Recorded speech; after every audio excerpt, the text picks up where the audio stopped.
శని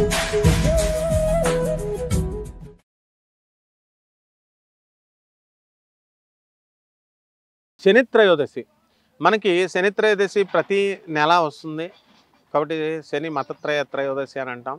మనం శనీశ్వరుడిని అనగానే హడిలిపోతాం అందరూ కూడా. ఎందుకనంటే శనిని భయపెట్టేశారు జనం అంతా కూడా. శని శని వస్తుంటే మానవులేంట్రా మన ఆయన బాధపడడం భయపడడం, దేవతలే భయపడిపోతారు, నవగ్రహాలే భయపడిపోతాయి. ఆయన శనీశ్వరుడు తపస్సు చేసేసుకొని అటానమస్ ప్లానెట్గా ఎదిగిపోయి స్వయం ప్రతిపత్తి కలిగినటువంటి వరాన్ని పొందేసి వస్తుంటే ఈయన క్రూర దృష్టితో ఎవరితో అయితే దృష్టి చూస్తారో వాళ్ళ భార్య శపిస్తుంది మందాదేవి. ఎవరిని చూస్తే నువ్వు వాళ్ళు నాశనం అయిపోతారని. ఈయన మంచిగా వచ్చేసి సూర్యమండలంలో స్థానం సంపాదించేసుకున్నాడు. సూర్యుడు మీటింగ్ పెడితే మిగతా నవగ్రహాలలో అప్పుడు ఈయన ఇంకా గ్రహం కాదనమాట, అష్టమ గ్రహాలు 8 మందే కూర్చునేవారు. ఈయన ఇన్సల్ట్ చేసేవాడు. సూర్యుడు మిగతా గ్రహాలంతా చీపుగా చూస్తుంటే అప్పుడు మెయిన్గా సూర్యుడు అప్పుడు ఈయన ఏం చేశాడు, తపస్సు చేసి సాధించి తనకి సూర్యమండలంలోకెల్లా కూడా అత్యంత పెద్దదైనటువంటి గ్రహంగా ఒక ప్రత్యేకమైనటువంటి ప్లానెట్గా, మిగతావన్నీ కూడా అటానమస్ ప్లానెట్స్ కాదు, స్వయం ప్రతిపత్తి ప్లానెట్స్ కాదు, ఇది స్వయం ప్రతిపత్తి ప్లానెట్గా రూపాంతరం చెంది ఆ స్థానం సంపాదించుకొని ఆయన వస్తుంటే దేవతలందరూ కూడా బాబాయ్ శనీశ్వరుడు మమ్మల్ని చూస్తే మేము ఇదైపోతాం, మాకు కాలిపోతామని చెప్పేసి, అంటే శని ఎవరి మీద చూస్తే వాళ్ళు భస్మం అయిపోతారనమాట. భస్మం అంటే బూడిది కాదు, సర్వనాశనం అయిపోతారు, అడిలిపోయి దాక్కుంటారు. అటువంటి శనీశ్వరుడుకి ప్రీతి కోసం చేసేటటువంటిదే శని త్రయోదశి. ఇది ప్రతిసారి కూడా పౌర్ణమి ముందు చక్కగా ఆ త్రయోదశి రోజున వస్తుంది.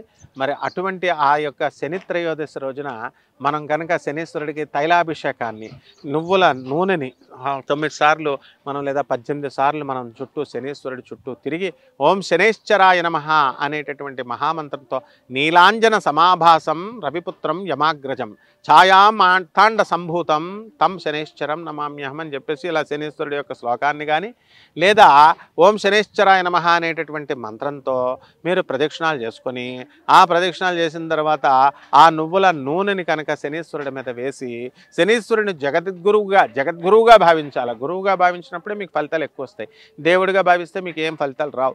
దేవుడిగా భావిస్తే దేవుడికి చాలా పట్టుకోవడం చాలా కష్టం, ప్రోటోకాల్ చాలా పెద్దది.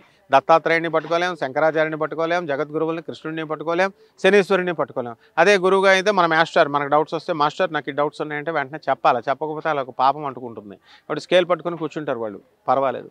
శనీశ్వరుని కర్మకారకుడు అంటాం. అంటే మనం చేసిన కర్మలు చేపిస్తాడు, కర్మఫల దాత. మనం చెడ్డ కర్మలు పూర్వజన్మల్లో ఈ జన్మల్లో మనం చేసాం అనుకోండి, ఆ ఫలితాలన్నీ కూడా మనకి ఆ చెడ్డ కర్మలు చేసాం కాబట్టి కష్టాలు పెడతాడు. మనం మంచి పనులు చేసామనుకోండి పూర్వజన్మలో శుభ ఫలితాలు ఇస్తాడు. శుభ ఫలితాలు ఇచ్చి మనకు సుఖాలు ఇస్తాడు. ఇక్కడ కార్లు వాహన సౌఖ్యాన్ని ఇచ్చేది ఆయనే. ఆయన అనుగ్రహం లేకపోతే నువ్వు వాహనం కొనలేవు, నడిచి వెళ్ళాల్సిందే జీవితాంతం. శనీశ్వరుడికి నడకంటే ఇష్టం, అందుకని నడు అంటాడు అనమాట. అలాగే ఎవరైతే బాగా నడుస్తూ ఉంటారో అటువంటి వాళ్ళకి శని దోషం ఉండదు, కాళ్ళల్లో ఉంటాడు శని. అలాగే శని మనకి కర్మఫలదాత కదా. ఈ యొక్క మనం ఈశ్వరుడు కూడా ఏలినాటి శని పట్టుకుంటే వెళ్ళి మర్రి చెట్టు త్వరలో దాక్కున్నాడు. మరి విష్ణువుతో కూడా ఆయన విష్ణువుని కూడా కేర్ చేయలేదు. బ్రహ్మ విష్ణు మహేశ్వరుని ఎదిరిస్తాడు, ముఖ్యంగా విష్ణుమూర్తిని ఎదిరించి 1000 సంవత్సరాలు విష్ణుమూర్తితో దెబ్బలాడతాడు. ఫైట్ చేస్తే విష్ణుమూర్తి శనీశ్వరుడు కాలు ఎరగొట్టేశాడు, అది వేరే విషయం. కానీ అలాగే ప్రత్యేకమైనటువంటి శనీశ్వరుడికి వరాలు ఇచ్చాడు. ఆంజనేయ స్వామి భక్తుల్ని నేను పట్టుకోనని ఆంజనేయ స్వామికి వరాలు ఇచ్చాడు ఎవరు, శనీశ్వరుడు. అలాగే వెంకటేశ్వర స్వామి భక్తులను పట్టుకోనని చెప్పేసి వరాలు ఇచ్చాడు. పట్టుకోనంటే మీరేమో తప్పుడు పనులు చేస్తే పట్టుకోకుండా ఉండడు, తోలు తీసేస్తాడు మళ్ళా. కాబట్టి ఈ యొక్క శని అనుగ్రహం లేకపోతే మీకు భార్య రాదు, వివాహం రాదు, భక్తి రాదు. అసలు ఫస్ట్ ఎవడి మీద కూడా ఏ దేవుడి మీద భక్తి భావం అనేది రాదు. శనీశ్వరుని మీరు ఈ కోణంలో చూస్తున్నారు. శనీశ్వరుడు అనుగ్రహం లేదా అవతల పెద్దలకు రెస్పెక్ట్ ఇవ్వం, అహంకారంతో ఉంటాం. శని బాగోకలేకపోతే అంతే అహంకారం అనమాట. శని అహంకారి. అందువల్లనే శని గ్రహంలో పుట్టినటువంటి వాళ్ళంతా కూడా బోళాబోళీగా ఉంటారు. పైకి చక్కగా బోళాబోళీ మెంటాలిటీ ఉంటుంది, కడుపులో దాచుకోలేరు, కానీ ఆడ్గా ఉంటారు. వాళ్ళంతా కూడా ఒంటరిగా ఉన్నప్పుడు ఒంటరిగా వదిలేయాలి, వాళ్ళని కలిసి మాట్లాడేటప్పుడు కలిసి మాట్లాడుతూ ఉండాలి. కాబట్టి కర్మఫలదాత అయినటువంటి ఈ శనీశ్వరుడికి మనం తైలాభిషేకాన్ని చేస్తాం, ఓం శనేశ్వర నమః అని. ఇక్కడ పంతులు గారులతో అవసరం లేదు మీకు. పంతులు గారు లేరండి మేము అభిషేకం చేయించుకోలేకపోతున్నామండి అని బాధపడక్కర్లేదు. నార్త్ ఇండియాలో చూసి నేర్చుకోండి. వాళ్ళు శివుడికి అభిషేకాన్ని కూడా ఎలా చేసేస్తారు, చెంగు ఇలా వేసుకొని వచ్చి ఒక రాగి చెంబులో నీళ్లు తెచ్చుకొని ఓం నమ శివాయ అని శివుడి మీద వేసేస్తారు. ఆడవాళ్ళు శివుడికి వేయకూడదంటారు, మరి వాళ్ళు ఎందుకు వేస్తున్నారు? నార్త్ ఇండియా భోగభూమి, వెయ్యొచ్చు. అలాగే శనీశ్వరుడికి తైలాభిషేకాన్ని వేయొచ్చు. అలాగే నువ్వుల నూనె కిలోంపావు నల్ల నువ్వుల్ని అధిక పారితోషికం ఇచ్చి బ్రాహ్మడికి దానం ఇవ్వాలా శనివారం నాడు. దానం ఇద్దామని చెప్పి ఇప్పుడే ఈరోజు మా యొక్క మణికంఠ అని మా స్టూడెంట్ ఉన్నాడు, వెళితే ఎల్లమ్మ బండలో ఒక గుళ్ళో పూజారి శివుడి గుళ్ళో పూజారి, బాబాయ్ నేను శనీశ్వరుడు దానం పట్టనండి అన్నాడు.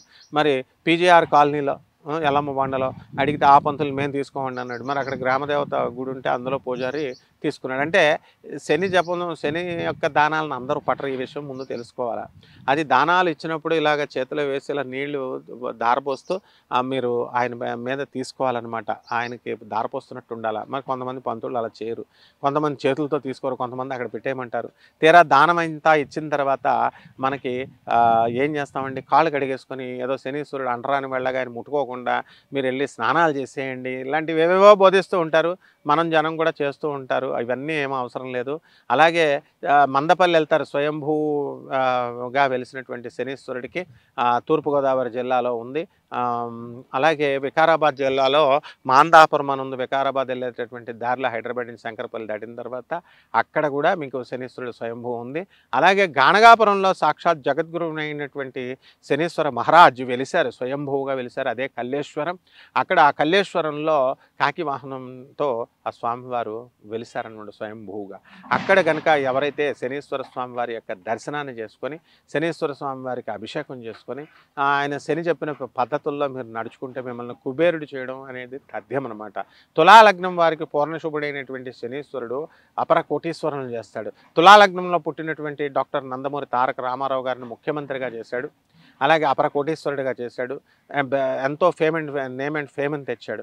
అలాగే తులాలగ్నంలో పుట్టినటువంటి గాంధీ మహాత్ముడిని దేశానికే పితామహుడిని చేశాడు. తులాలగ్నంలో పుట్టినటువంటి చిరంజీవి గారిని మెగాస్టార్గా చేశాడు, అపర కోటీశ్వరుని చేశాడు. కాబట్టి పూర్ణశుభుడైనటువంటి ఈ యొక్క శని మనకి దురదృష్టం ఏంటంటే ఆయన్ని అంటే భయపడేలాగా చేశారు. భయంతో లొంగ తీసుకుంటాడని దేవతలే అపోహపడతారు, నారదుడే అపోహపడతాడు, దేవ ఋషి కూడా. అంటే ఈ యొక్క శనీశ్వర తత్వాన్ని మీరు తెలుసుకోవాలంటే అది అంత ఈజీ అయినటువంటి విషయం కాదు. శని అనేటటువంటి మహారాజు ఆయన్ని గురువుగా మనం ఇచ్చేసినప్పుడు అక్కడ మనకి ప్రతికూలమైనటువంటి పరిస్థితులను కూడా అనుకూలంగా మార్చేస్తాడు. శని ఎప్పుడైతే మనకి మిగతా గ్రహాలన్నిటిని కూడా కుజుడు, అంగారకుడు, గురుడు ఇలా అంటాం, అంతేగాని సూర్యుడు ఇలాగే అంటాం, ఏ గ్రహాన్నైనా తీసుకోండి. కానీ శనిని మాత్రం శని దేవుడు అంటాం. శనిని దేవుడిగా మార్చేదాకా ఆయన తపస్సు చేసి తన సొంత కృషితో ఆయన శని దేవుడయ్యాడు ఒక మామూలు స్థాయి నుంచి. కాబట్టి ఎవరైతే శని నక్షత్రాల్లో పుడతారో మరి అటువంటి వాళ్ళందరూ కూడా తమ స్వయం కృషితో పైకొచ్చి గొప్ప కోటీశ్వరులు అవుతారు. ఈ శని యొక్క వాహనమే కాకి. ఆ కాకి మరి దానికి అది ఎంతకాలం జీవిస్తుందో ఎవరు కూడా చెప్పలేరు. స్వచ్ఛ మరణం కలిగినటువంటి జీవి అది. మరి అటువంటి మనకి అది పితృదేవతల కర్మలను చేసేది. మన పితృదేవతలకి మనకి మోక్షం రావాలంటే కాకి ముట్టాల్సిందే ఆ యొక్క పిండాన్ని.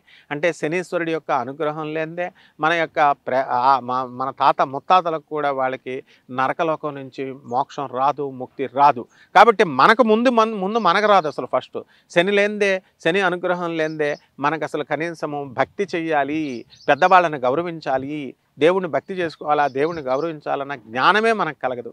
ఎప్పుడైతే ఈ యొక్క శని యొక్క అనుగ్రహం ఉంటుందో ఆధ్యాత్మిక చింతన మనకు పెరుగుతుంది, జ్ఞానం మనకు పెరుగుతుంది, రేషనల్గా హేతుబద్ధంగా ప్రతిదాన్ని ఆలోచిస్తాం, సైంటిఫిక్ అవుట్లుక్తో మనం చూస్తాం, శాస్త్రీయ పరిజ్ఞానంతో, లాజికల్ కన్సిస్టెన్సీతో వెళతాము. అఖండమైనటువంటి ప్రతిభా విశేషాలు ఉన్నటువంటి వ్యక్తిగా మనల్ని తీర్చిదిద్దాడు. ఆ శనీశ్వరుడి యొక్క అనుగ్రహంతో ఆ శని మహారాజు జగద్గురువుగా నేను చక్కగా ఆయన్ని గుర్తించి, మా గురువుగారు చెప్పారు, నేను ఫాలో అయిపోయాను. మీరు జగద్గురువుగా నువ్వు పూజించాలరా నాయన అని. మరి శనీశ్వరుని పూజ చేస్తే మాట్లాడటమే రానటువంటి నేను మీ ముందు మాట్లాడగలుగుతున్నాను. కాబట్టి ఈ యొక్క నేనే ఎగ్జాంపుల్ ఎవరో కాదు, అనేక రకమైనటువంటి శత్రుబాధలు, అనేక రకమైనటువంటి కష్టాల్లో ఉన్నటువంటి వాళ్ళు ఎంతోమందిని నేను చూశాను. వాళ్ళందరినీ కూడా రక్షించాడు స్వామి. నా కాలు కూడా ఫ్రాక్చర్ చేస్తాడు, హెయిర్ లైన్ ఫ్రాక్చర్. వాళ్ళు ఏదో ఊరికనే వచ్చారు, శనీశ్వరుడు డ్యూటీ ఆయన చేస్తాడు. బండి మీద ఒక బ్రాహ్మణులు మొగుడు పెళ్ళాలు వచ్చారు, బండి ఎక్కించుకున్నారు, తీసుకెళ్లారు. వాళ్ళ పని పోలీస్ స్టేషన్కి వెళ్ళారు, సిఐ చేత చెప్పించుకున్నారు, నా చేత రికమెండేషన్ వాళ్ళ చేసేసాం. వచ్చేటప్పుడు తీసుకెళ్ళి ఒక వాటర్ బాటిల్ అడ్డొచ్చిందని చెప్పి పడగొట్టేశారు. కాలు విరిగిపోయింది, నాకు 3 నెలలు బెడ్ రెస్ట్. ఆ విధంగా ఆయన డ్యూటీ నేను మరి పూజ చేస్తున్నాను కదా, నా కాలు నువ్వు ఎందుకు ఎరగొట్టావని నేను శనీశ్వరుడు అయితే కుదరదు. శత్రువులను ఎక్కడికక్కడ తరిమి కొట్టాడు. ఆ విధంగా అనన్యమైనటువంటి పాండిత్యాన్ని, అద్భుతమైనటువంటి భక్తిని, వినయాన్ని అన్నిటిని ఇచ్చేటటువంటి గొప్ప దైవుడు శనీశ్వరుడు. కాబట్టి ఆ శని మహారాజుని మీరు ప్రతి శని త్రయోదశనం పూజ చేసుకోండి ఇంట్లోనే. ఆయన ఏంటి కలత్రపుత్ర శత్రుత్వ కారణాయ నమః అంటారు. సప్తమ స్థానంలో శని ఉంటే రాహు కంటే డేంజర్ అనమాట. అలాంటి ఆ కర్మనే మార్చేస్తాడు శనీశ్వరుడు, జగద్గురువు ఆయన. కాబట్టి ఆ కళత్రంతో భార్యతో ఉన్నటువంటి గొడవల్ని మార్చేస్తాడు, పిల్లలతో గొడవలు మార్చేస్తాడు. అలాగే శని బాగోకపోతే నీలాప నిందలు వచ్చేస్తాయి. మీరు చేసినా చేయకపోయినా, ఏ పని చేసినా చేయకపోయినా కూడా మీకు నీలాప నిందలు వచ్చేస్తాయి అన్నమాట. కాబట్టి ఈ విధంగా మీకు ఉదాహరణకి శని నీలాప నిందలు ఎలా వేస్తాడో నేను మీకు ఒక చిన్న ఉదాహరణ చెప్తా. రహమత్ నగర్ యోసఫ్గూడలో మహంకాళి గుడి ఉంది.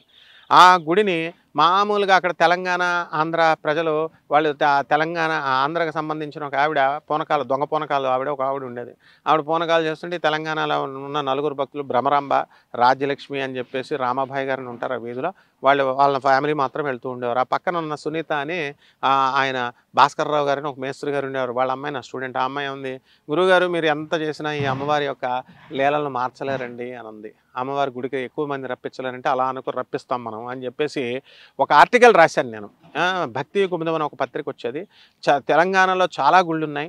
ఆ గుళ్ళో ప్రదక్షిణాలు చేస్తే చిలుకూరు బాలాజీలాగా కోరికలు తీర్చేవి అనేక రకమైనటువంటి గుళ్ళు ఉన్నాయని చెప్పి నేను ఒక ఆర్టికల్ రాగానే అది పబ్లిష్ అయ్యేసరికి ఆటోల్లో వచ్చేసి జనం వరంగల్ నుంచి టిఫిన్ బాక్సులు కట్టించేసుకొని ఆ గుడి చుట్టూ తిరిగేసేవారు. ఒక 15 లక్షల రూపాయలు డొనేషన్ ఇచ్చారు. ఆ తర్వాత ఆ పూనకాలు అమ్మవారికి వెండి చేయించాలి, ఇవి చేయించాలి, అవి చేయించాలని చేసేసి వాళ్ళ ఇంట్లో పూనకాలు ఆవిడ దగ్గర పెట్టుకుని అవి పట్టుకొని పోయిందనుకోండి. ఈ చేతకాని ఈ భక్తులు ఆమె చేతబడి చేసేస్తుందేమో అని మాకు భయమేసి మేము అడగలేదండి అమ్మవారికి ఇచ్చిన డబ్బులు అని చెప్పేసి తీసుకొని వదిలేసామన్నారు. మరి ఆ విధంగా అమ్మవారు చక్కగా వచ్చిందా లేదా డబ్బు? బాగుంది.